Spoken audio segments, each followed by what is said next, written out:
Te whare hauora a io.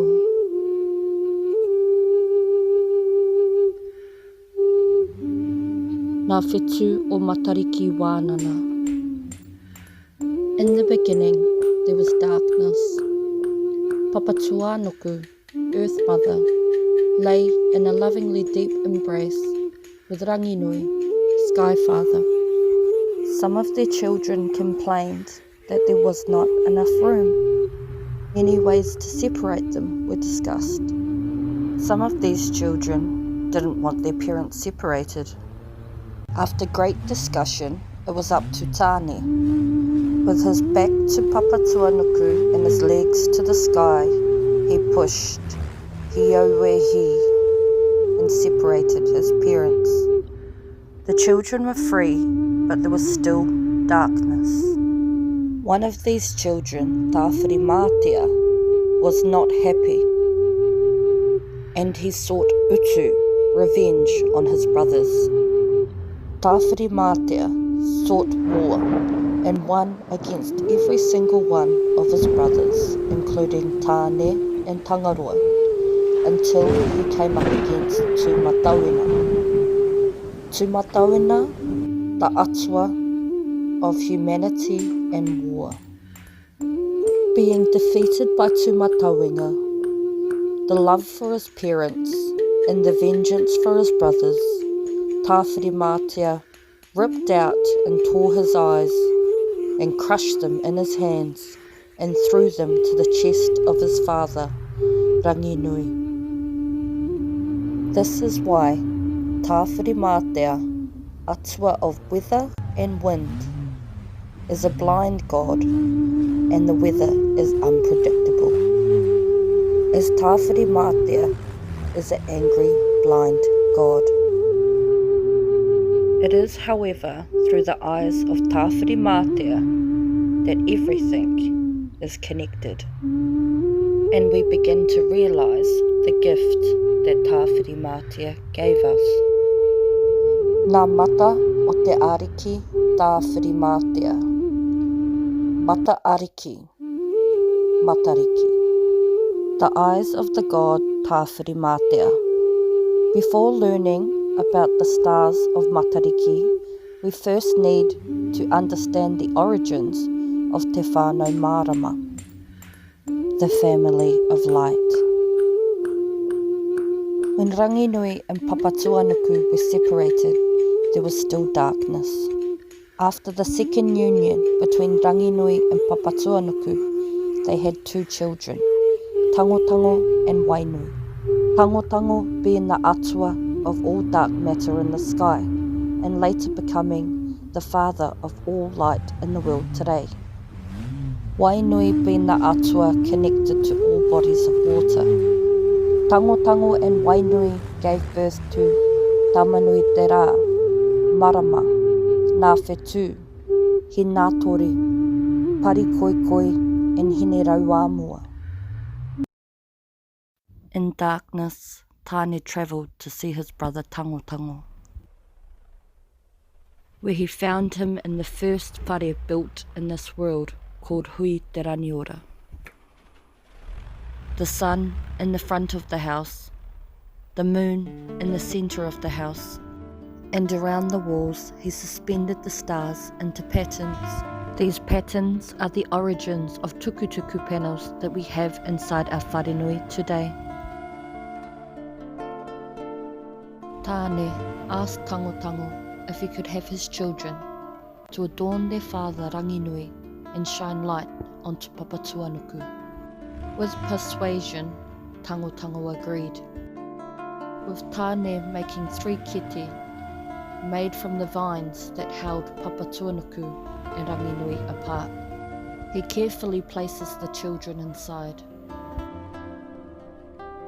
Tāne nui ārangi places the children of light into patterns exactly like they were in the wharenui. When he sees the petite Hine Rauamua, he falls in love with her beauty and her gift of being good with her hands. They would later go on to birth Hine te Iwa, atua of weaving, childbirth and cycles of the moon. With light starting to glimmer in the sky, Tāne stopped to perform a haka, to celebrate, and knocked over the kete full of the remaining stars, creating the ikaroa, the Milky Way. This is why some stars are in patterns and some are not. Tāne carries on placing the children of light in the sky. He places hinatore, the phosphorus light, the distant green glimmer of light that you see on the horizon. Parikoikoi, the gloomy light, the light you see when you adjust to the dark. Tāne then places marama, atua of weather patterns and behaviours of all living things. Marama is associated to the cycle of life and to wahine with ikura. Her mother Wainui, atua of all bodies of water and open water, is said to love her so much that when she passes across the other side of the earth, she follows. This is why you see the tides. The moon also tells us when to plant and fish.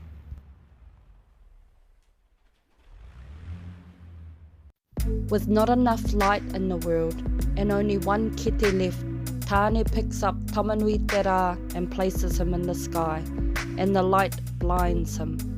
Ki te whai au, ki te ao mārama. Tamanui Te Rā is the eldest of Te whānau mārama.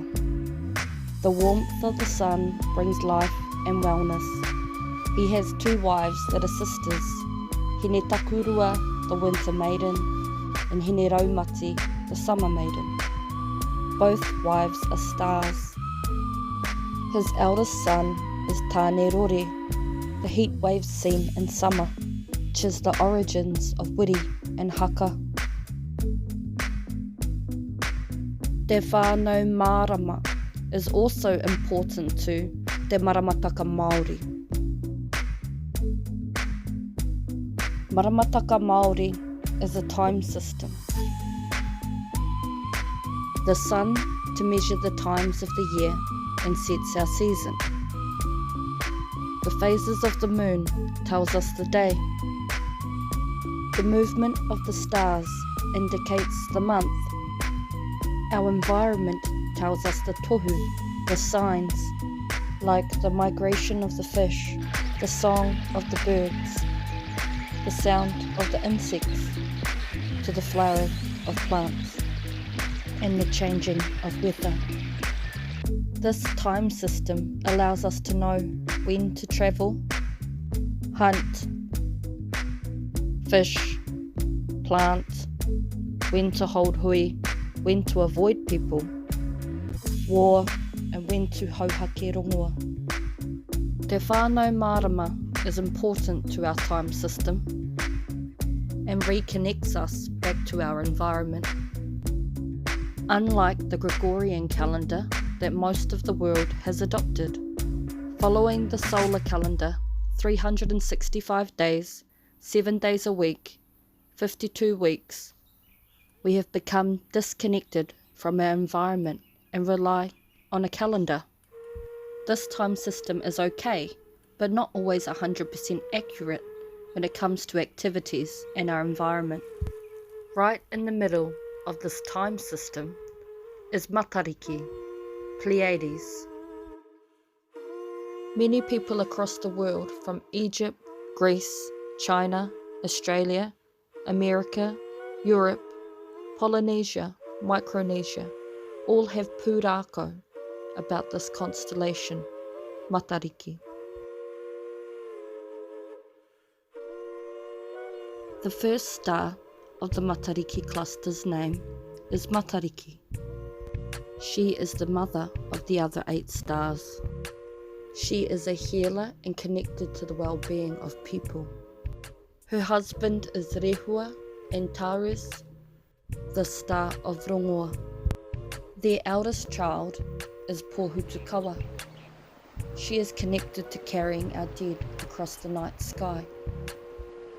The second child is Tupuanuku. She is connected to everything that grows in the ground, our kumara, for example. Tupuarani. He is connected to everything that grows in the sky, specifically our native birds and food that is above our heads. Whetū. She is connected to all fresh water, connected to all that live in our lakes and rivers, like our tuna, our eels. Whetū, salty water. He is connected to our oceans and everything that lives within it, like our fish and kaimoana, seafood. Waipunarani, the water that pools in the sky. She is connected to our rains. Ururangi, he is connected to our winds. The last child is the taina, the baby, Hiwaiterani. She is the star of our wishes. At the rise of Matariki, the tohuna would take you and plant you in the ground, and then you would send your wishes up to Hiwa. Anei na whetū o Matariki. Here are the stars of Matariki. In the northern hemisphere, you will see them arranged in this pattern. However, in the southern hemisphere, they are the other way around. Matariki, the name of the constellation and also one of the whetū, is placed in the middle as she is the one that holds the cluster together. Waipunarani, star of rain, Ururani, star of wind. They are positioned in the sky above as they are related to our weather. Tipuarani, everything that grows in the sky. Tupuanuku, everything that grows in the ground. The reason why Tupuarani is positioned over Tupuanuku is because rangi is always above Papatuanuku. The sky is always above the earth. Whetū, everything that lives in fresh water. Whetū, everything that lives in salty water, our oceans. The reason why she is positioned above Whetū is because fresh water always flows down to salt water. So we have our star that's connected to our well-being, our weather, and our food sources. So they are not considered tapu stars. Our two tapu stars are Hiwaiterani, star of our wishes, and Pohutukawa, the star that carries our dead. The eldest and the youngest, the old and the new. Matariki is a framework left by our tūpuna. It helps us to acknowledge our environment and give thanks, to acknowledge our dead, to release our past, to look to the future with our hopes and dreams. Te whānau mārama is part of this framework. Māori understood that Tamanui Te Rā would spend half of the year with his wife Hine Raumati, the summer maiden, and the other half of the year with Hine Takurua, the winter maiden. That is why Tamanui Te Rā rises northeast in the winter time and southeast in the summertime. This is why we have longer days in the summertime and shorter days in winter. Depending on where the sun rises, we can tell which season we are in. Our stars that rise with the sun marks what activity and month we are in. Activities like when our manu return, when the eels are running, when certain trees and plants flower, when we garden and when we harvest. These stars set our activity and month. Based on the illumination of the moon, we can see the different phases of the lunar calendar system. These different phases affect our behaviours of high energy and low energies, and things that happen during certain lunar phases. There are hundreds of different lunar calendar systems across the country. As the lunar phase, the day, relates to that particular region, environment. Maramataka is an environmental system, calendar, where the sun rises, sets our season. The stars that rise with the sun sets our month in activity, and the moon sets our day. Using the three together, we know when to celebrate Matariki, in the correct season, month and day. Looking northeast and the sun rises, I know that I am in winter. When the twin star Pipiri rises before the sun, I know that I am in Pipiri, the first month of the Māori New Year. But I don't celebrate Matariki now, as I wait until the correct lunar phase. We don't celebrate in Whiro, the new moon, as Whiro is associated to the atua of death and disease. We don't celebrate in Kore or Kore, as Kore means nothing. We wait until the Tangaroa moon phases, our high energy days, where we have 4 days to view Matariki, connected to Tangaroa, atua of our oceans, and also to Te Waka Arangi. Te Waka Arangi is a constellation in the sky, with Matariki at the front of the waka and Whetū kawa guiding the way for our dead.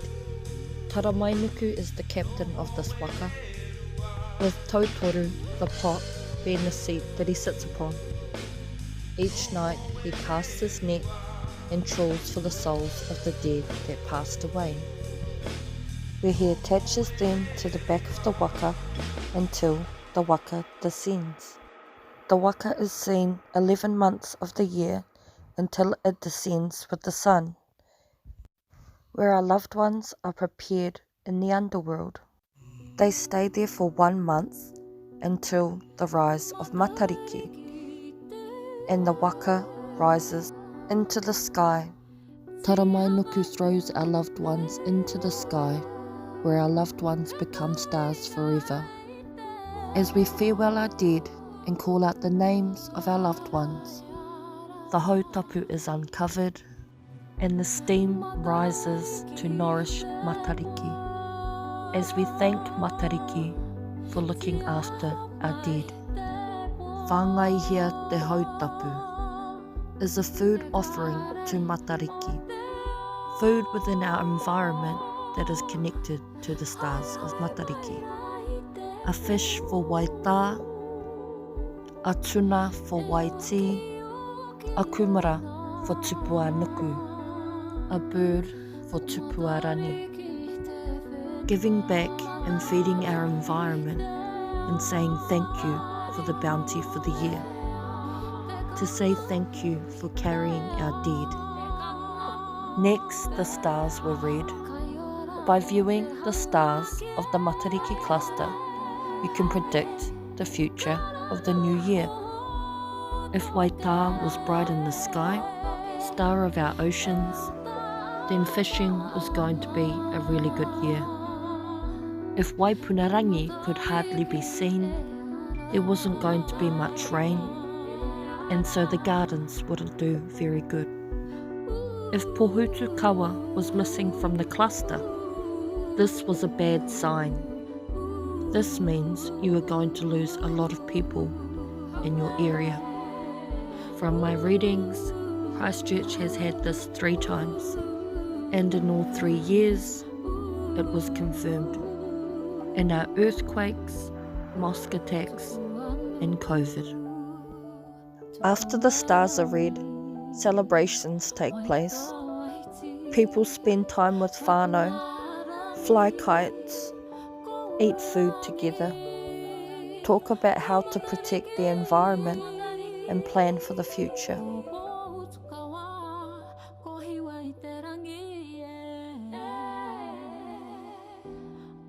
whetū o te rangi